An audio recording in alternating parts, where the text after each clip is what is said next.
Good morning and welcome to the new edition of Dr. Lamba's Awakening Call. The economic condition of the globe is not too happy one. Nevertheless, there have been some signs that it's not likely to deteriorate much.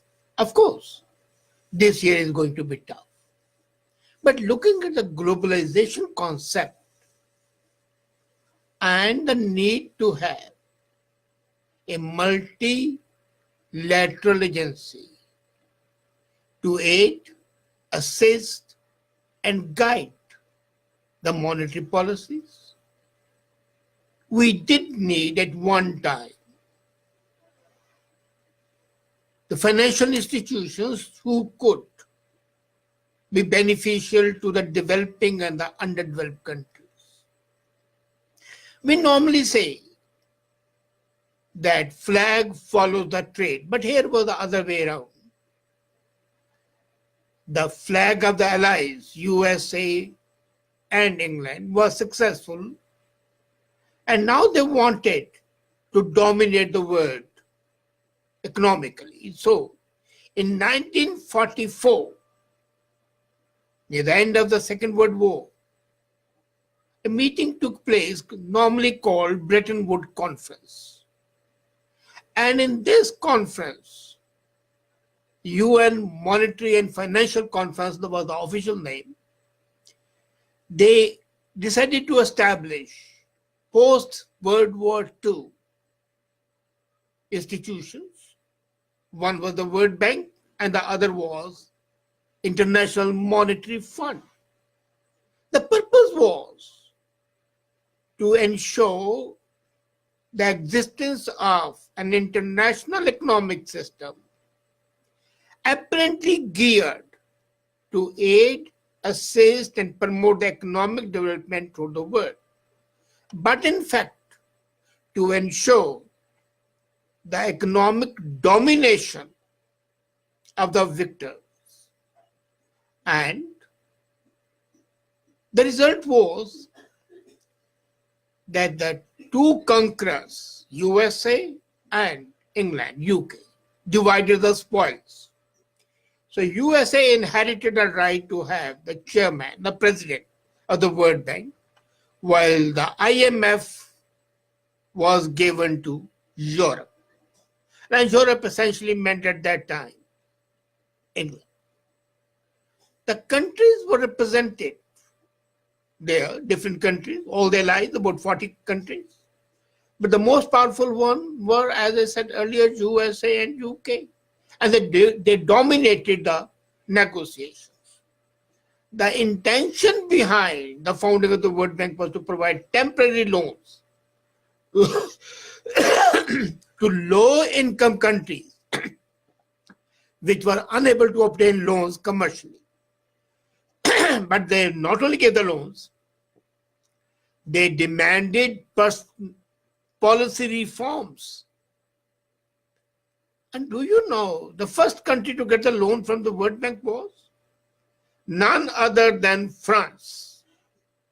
The bank's president at that time, John McCoy, chose France. There were two other candidates as well, Chile and Poland. But Poland was under the impact and influence of Russia. So naturally, they didn't want Poland to progress. South Chile, a Latin American country. So why encourage a Latin American country? Why not assist a close ally, France? And the loan was at that time $250 million. And it came with quite necessary conditions, balanced budget, priority of the debt repayment to the World Bank, and so on and so forth. But the main thing was political intervention. Now this showed the way the World Bank is going to act. They told France that you have got to remove the Communist Party from the ruling alliance. It was a coalition government, and Communist Party was an important part of that government. So French government complied and removed the Communist Party. There were three parties and the Communist Party was removed. And within hours of doing so, the loan was approved. Now this was a trend that was established. Wherever the loan was given, the political control was directed and naturally under the guise of political reform and economic reform. The USA and England, later on aided, assisted, and abetted by France and Germany, had a new sort of a colonial government, the economic colonies. And those economic colonies were nothing better, in no way better, than the old political, commercially exploited colonies. When the Marshall Plan came into effect in 1947, it was only till that time only the European countries had been receiving the loans. So when martial law came into being, then they started giving loans to the non-European countries. But till 1968, the loans were given not for the economic development, but only for those systems which could be of use to America and Europe. They were asked to build up roads, infrastructure, highways, and power plants. So the purpose was that if the ports are there, the goods could go there easily and the raw material and the resources could come out of the economic colonies much easier. It was in 1960 that IDA was formed, and IDA was providing loans, soft loans to the developing countries. Now, how to maintain it? As I said earlier, it was decided that America would have the right to appoint the president of World Bank. He might be American, he may not be an American, but the decision would be of that of America. And IMF president would be appointed by Europe. Until now, that tradition has been there. Now, the first president was Mayor, but he was just for 6 months. And now there's a story behind that as well, which reminds me of what's happening today in USA. When President Truman appointed mayors, Edgar Hoover, the director of FBI, went to him and opposed it. And he said, well, look here, this guy is an agent of Russia. This Russia phobia started by Edgar Hoover, later on exploited by McCarthy, and now being used by the Democrats, has been there to terrify the Americans all the time. And the Truman was so terrified that he said, okay, let him be there for only 6 months. And within 6 months, they had a new president. Now, before I come to the major issue today that the President Trump has appointed Malpass, who is an enemy of the multilateral institution. Now imagine it, you have a multilateral institution which aims to help the multilateral and the littoral countries, and the president who has been nominated is a big fan of unilateralism. How is that? I mean, say, is that not contradictory? How is that going to help the World Bank?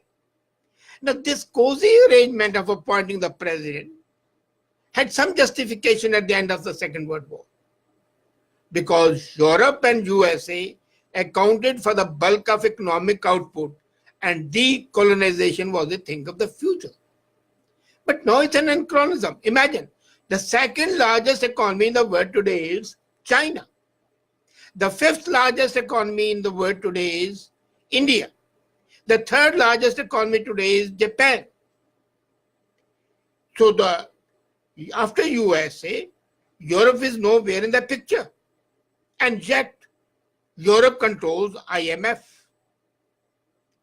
And in the next 5 to 10 years, even USA is not going to control the picture. It would be China, India, Japan, and of course USA. Now, why should the right to appoint the World Bank president not be invested in these rising economies? These are the economies which are giving aid. Today, the foreign aid given by India far exceeds the foreign aid given by England. And the Chinese foreign aid is much more than any other country. Of course, there's no denying the fact that all foreign aid comes with the strings. And China's foreign aid, as I've written in many articles of mine, is clearly politically demarcated. Wherever China has gone, it has subverted not only the economic system, but also the political system. But then you cannot belie the fact that these are the economies and that anachronism, that contradiction of USA and Europe appointing the heads, the CEOs of these multinational banks is something which is simply not acceptable. It's a dangerous anachronism which allows White House or a person in Elysee Palace or in 10 Downing Street to pick up someone for their suitability, which may be suitable for them politically and economically, but not for the developing and the developed world. Between them, the Americans and the Europeans have enough voting power to stitch up these two plum jobs. And that is why George Bush was able to choose the arch-conservative Paul Wolfich to head the bank in 2005. And why there was no objection to Barack Obama when Christine Lagarde came as the European candidate to run the IMF. She was not competent enough because her attitude was anti-IMF policies. So the whole thing is subverting the purpose, which was the original purpose of Bretton Woods Conference, that there should be a global, inclusive development. But the appointment of the CEOs by the White House or by the Downing Street or by the Elysee Palace contradicts the aims of these institutions. The banks till now have been in favor of aid and see itself as essential to fight against the global warming. And imagine today, their aid goes to those places which are nowhere in the picture. So the purpose is now these banks, they don't have an economic agenda. Their economic agenda is subverted to the political agenda of the masters. The masters may be in, as I said, in White House, or in Whitehall. That's immaterial, but it has to be white. So, why should then countries like India, Japan, South Korea, China, coming up countries like South Africa, Brazil, Russia, the Brexit countries, the Mercosur countries, and the countries which belong to no rank, like India and Japan, be the contributing members as well for this bank. There's a need to overhaul these institutions, overhaul their objectives, overhaul their working, if they have to remain relevant. And today they are irrelevant. Let's be very clear. I'm politically incorrect and I say, and as I have shown, These institutions have become irrelevant because they are a means to subvert the political system of the aid-getting countries. So, if they have to remain irrelevant, then the whole system has got to undergo a change. And a simple change to begin with can be that the right to appoint the office bearers shall not rest with USA or with the European countries, but it must be based on economic power. It should be according to the economic power of the countries. And it should not be one country to decide it as USA decide the president. It can be 5 top economies sit together and then they decide a mutually acceptable candidate. That's the way these institutions can become relevant. Otherwise, their relevance is of no use at all, and the whole thing is a fraud on the sentiments of the people. Thank you.